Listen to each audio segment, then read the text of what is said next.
Good morning friends. आज आपण पुढच्या टॉपिकला सुरुवात करत आहोत, जो आहे electric field due to charge infinite plane sheet. शेजारच्या डायग्राममध्ये तुम्हाला दिसतच आहे, एक प्लेन शीट आहे, इन्फिनिटी चार्जेस आणि गॉसियन सरफेस त्या ठिकाणी क्रिएट झालेला आहे. छोटासा एरिया कन्सिडर केला DS, पॉईंट P कन्सिडर केला त्या पेपरपासून R इतक्या अंतरावरती. So consider a Gaussian surface around point P in the form of cylinder having cross-section area A and length 2R with its axis perpendicular to the plane sheet. जे डायग्राममध्ये दिसतंय ना ते आपण मांडलेलं आहे. डायग्राममध्ये तुम्हाला जो गॉसियन सरफेस दिसला पॉईंट P च्या आजूबाजूचा, त्याने एक सिलेंड्रिकल शेप तयार केलेला आहे, ज्याचा एरिया आहे कॅपिटल A आणि त्याची लेंथ आहे 2 times R.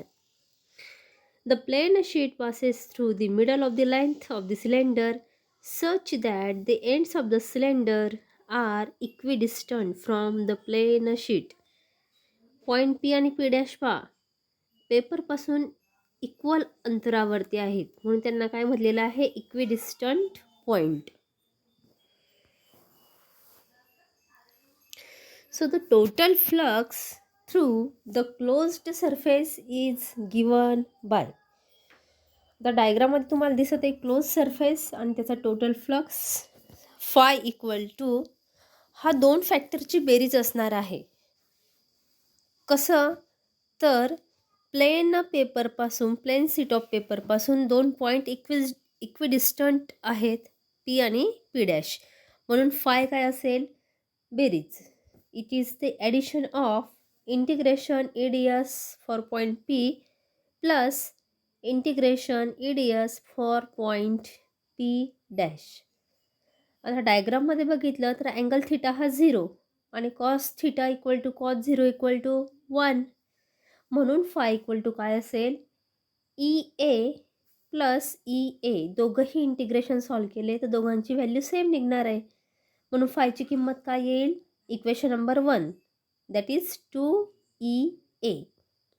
If sigma is the surface charge density, then sigma has formula Q upon A. मग याच्यावरून आपण Qचा फॉर्म्युला काढू, तो काय असणार आहे, Qचा formula sigma A. And from Gauss's theorem phi equal to, आता ही आलेली Qची किंमत त्या इक्वेशनमध्ये पुटअप करू, तर काय भेटेल, equation number 2, that is phi equal to sigma A upon epsilon 0. आपल्याकडे एकूण दोन इक्वेशन्स आहे, दोघांचाही वापर केला तर आपल्याला एक स्टेप भेटते, 2 times EA बरोबर sigma A upon epsilon 0. 2A ही टर्म जी LHSला मल्टिप्लिकेशनला आहे, RHSला ती डिवायडेशनला घेतली तर आपल्याला ईचा फॉर्म्युला भेटेल sigma upon 2 epsilon 0.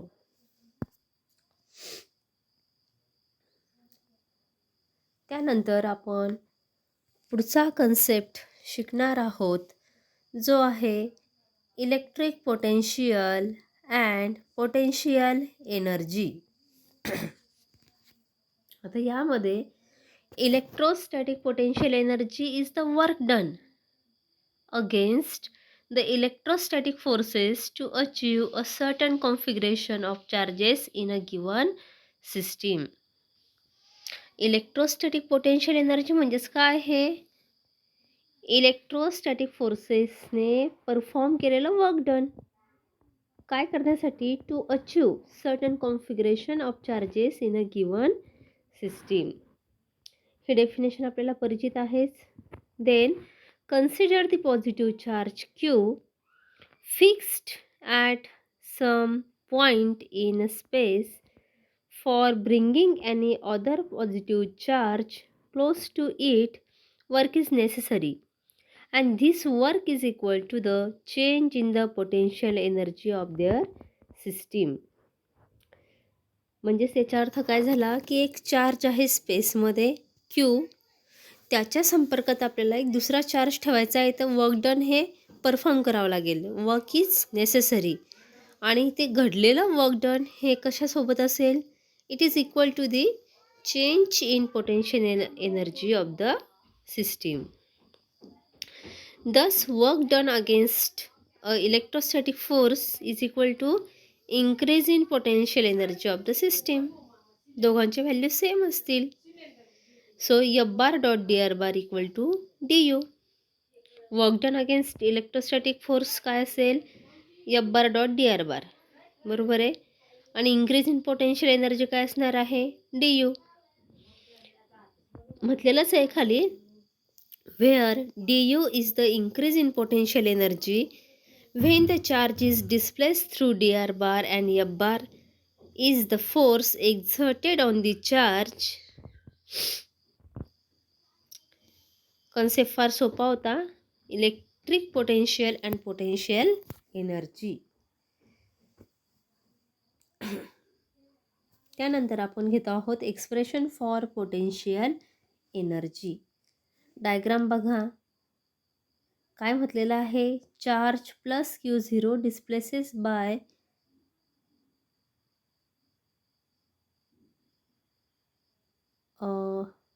dr bar towards charge plus capital Q.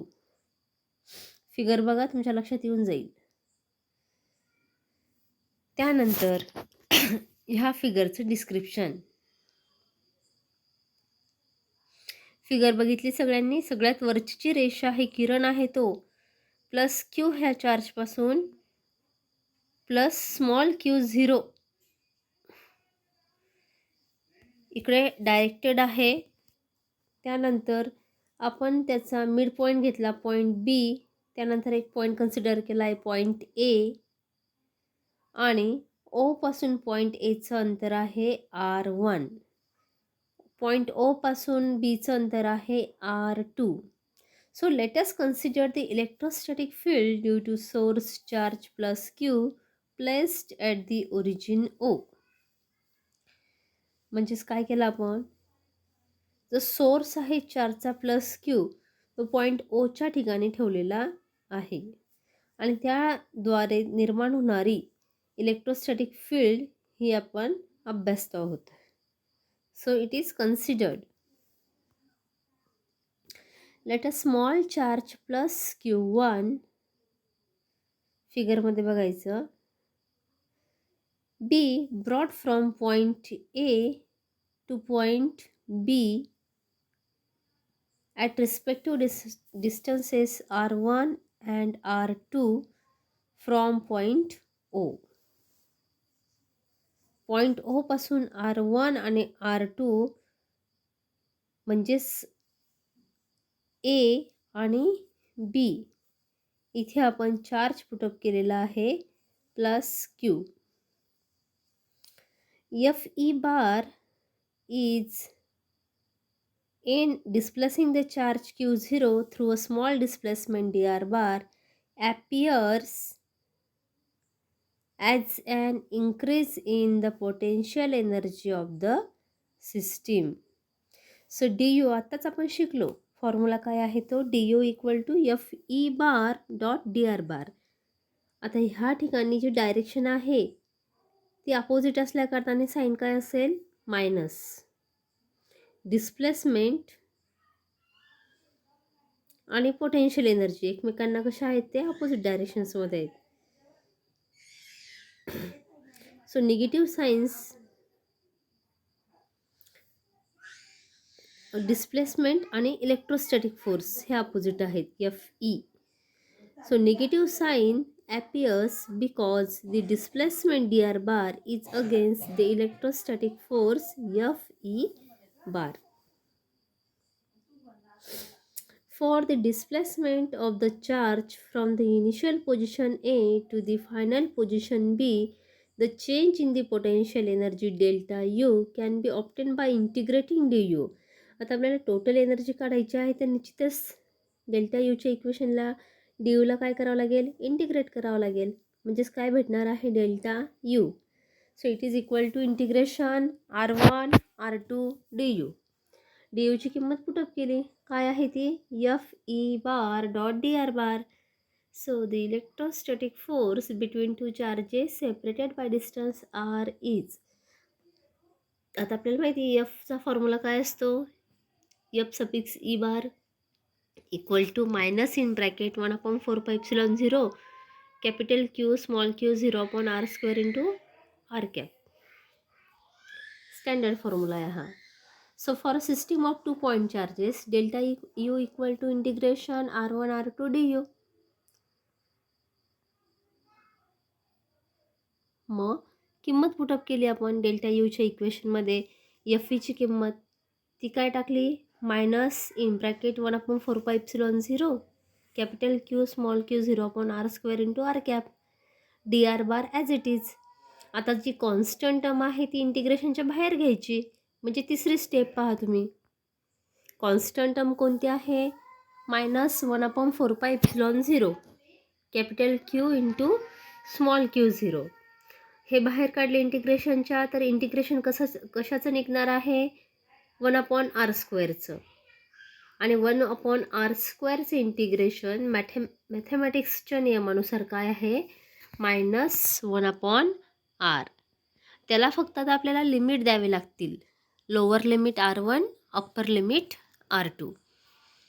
पहिले अप्पर लिमिट पुटअप केलं, अगोदरची स्टेप तशीच्या तशी उतरवायची आहे. Delta U equal to 1/4πε0 small capital Q into small Q 0 in bracket. आता मायनस साईन आपण या ठिकाणी लक्षात घ्यायचे, वरच्या स्टेपमध्ये मायनस साईन आहे त्या, आणि पुढच्या स्टेपमध्ये मायनस साईन आलेला नाही, म्हणजे तो ॲब्झॉर्ब झालेला आहे. आणि तो कसा ॲब्झॉर्ब केलेला आहे, तर 1/r2 मायनस 1/r1 ह्या स्टेपमध्ये ते मायनस साईन ॲब्झॉर्ब झालेला आहे. So the change in the potential energy is equal to the work done W against the electrostatic force. आपण पहिल्याच ओळीत शिकलो होतो अगोदरच्या स्टेपमध्ये. आणि म्हणून ह्या ठिकाणी डेल्टा यू म्हणजेच काय असणार आहे, work done, that is WAB. किंमत पुटअप केली 1/4πε0 capital Q into small Q 0 in bracket 1/r2 minus 1/r1. So the potential energy U of the system of 2 point charges Q1 and Q2 separated by distance r can be obtained from the above equation by using r1 is equal to infinity and r2 equal to r.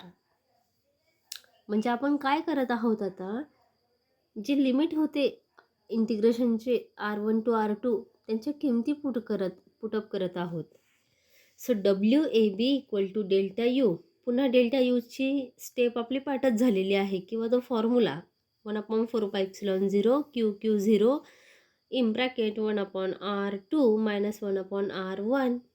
आता ह्या ठिकाणी आपल्याला r2ची किंमत काय टाकायची, small r, आणि r1ची किंमत काय टाकायची आहे, इन्फिनिटी. म्हणजेच काय होऊन जाईल ते 1/∞ 0 आणि 1/r हा Q1 Q2 मध्ये ॲब्झॉर्ब केला, तर काय स्टेप भेटेल, UR in bracket is equal to in bracket 1/4πε0 into Q1 Q2/r. आणि हा आहे पोटेन्शियल एनर्जीचा फॉर्म्युला. तिचं SI युनिट काय असेल, एनर्जी म्हटलं तर जूल, आणि 1 जूलची डेफिनेशन काय राहील, मग 1 joule is the energy stored in moving a charge of 1 coulomb through a potential difference of 1 volt. हे डेफिनेशन पण आपल्याला 11वी पासून परिचित आहे. So another convenient unit of the energy is electron volt.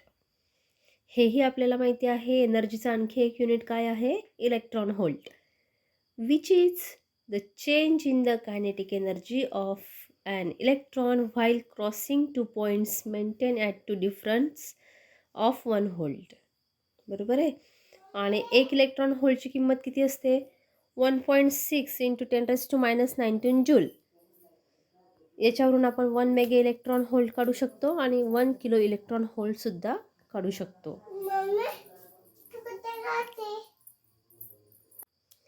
आता आपण पुढचा कन्सेप्ट घेत आहोत, concept of potential.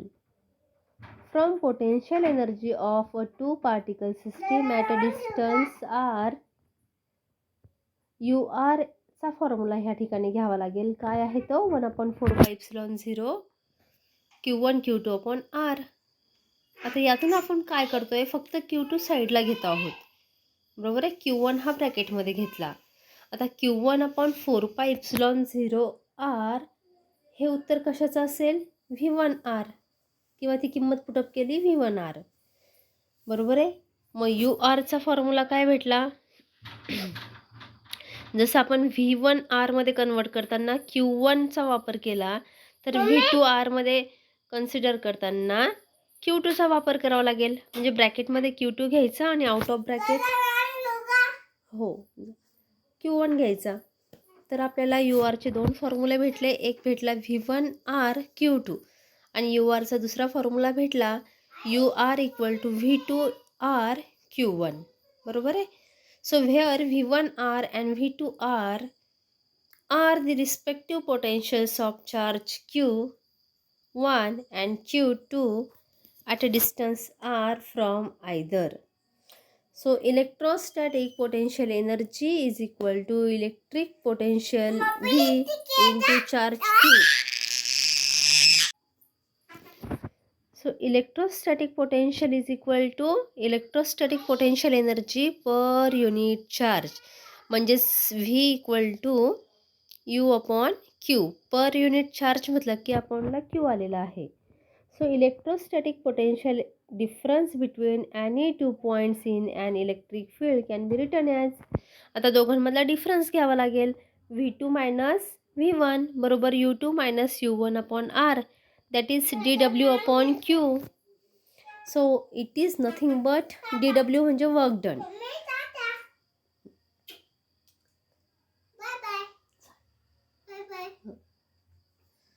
So dW/Q म्हणजे काय? Work done dW per unit charge. अपॉनला Q आहे ना, म्हणून per unit charge.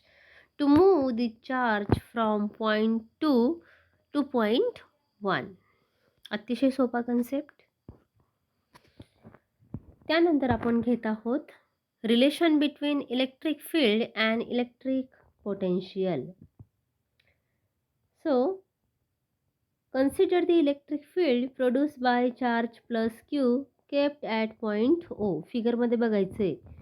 फिगरमध्ये point O च्या ठिकाणी काय ठेवलेलं आहे? चार्ज Q प्लस Q, बरोबर आहे. So let us calculate the work done to move the unit positive charge from point M to point N which is at a small distance dx from M. फिगरमध्ये बघायचे, आपल्याला charge move करायचे M पासून N ला. तर ते अंतर किती आहे? M पासून dx एवढं अंतर आहे. सो dW = आता वर्क डन म्हणजे काय असतं? Force into displacement. तर ह्या ठिकाणी काय असेल? -FdX = -EdX. निगेटिव्ह साईन काय शो करत आहे? Motion against the force acting on it. So dW = dV, that is difference in potential between M and N. या स्वरूपात पण आपण हा फॉर्म्युला लिहू शकतो. सो dV = -EdX, म्हणून E बरोबर काय येईल? dx दुसऱ्या साईडला डिवायडेशनला घेतला तर -dV/dx. Thus the electric field at point in an electric field is the negative of the potential gradient at that point. Potential gradient म्हणजे काय? 11वीत झालेलं आहे, बरोबर आहे. परत घ्यायची काही आवश्यकता नाही. Thus the electric field at a point in an electric field is the negative of. आता मायनस साईन आहे म्हणून काय आहे? Negative of potential gradient dy/dx of V, that is potential gradient at that point. Zero potential म्हणजे काय असतं? तर once the 0 point of the potential is set then every potential is measured with respect to that reference. अतिशय सोपं. 0 पोटेन्शियलला जर आपण एकदा set केलेलं आहे, 0 पॉईंट जर आपण दाखवतो आहोत एखाद्या ठिकाणी ज्या ठिकाणचं पोटेन्शियल 0 आहे, तर बाकीचे सगळे जे मेजरमेंट आहेत पोटेन्शियलचे ते त्या 0च्या रिस्पेक्टिव्ह घ्यावे लागतात किंवा त्या रेफरन्सच्या रिस्पेक्टिव्ह घ्यावे लागतात. त्याला म्हणतात 0 potential. Thus, the potential at point A in an electric field is the amount of work done to bring the unit positive charge from infinity to point A. म्हणून इन्फिनिटीपासून पॉईंट एला जर आपल्याला चार्ज पुटअप करायचं असेल, bring करायचं असेल, त्याचे work done घडतं तेच काय साठवलं जातं ॲज अ पोटेन्शियल एनर्जी. म्हणून काय म्हटलेलं आहे, the potential at point A in an electric field is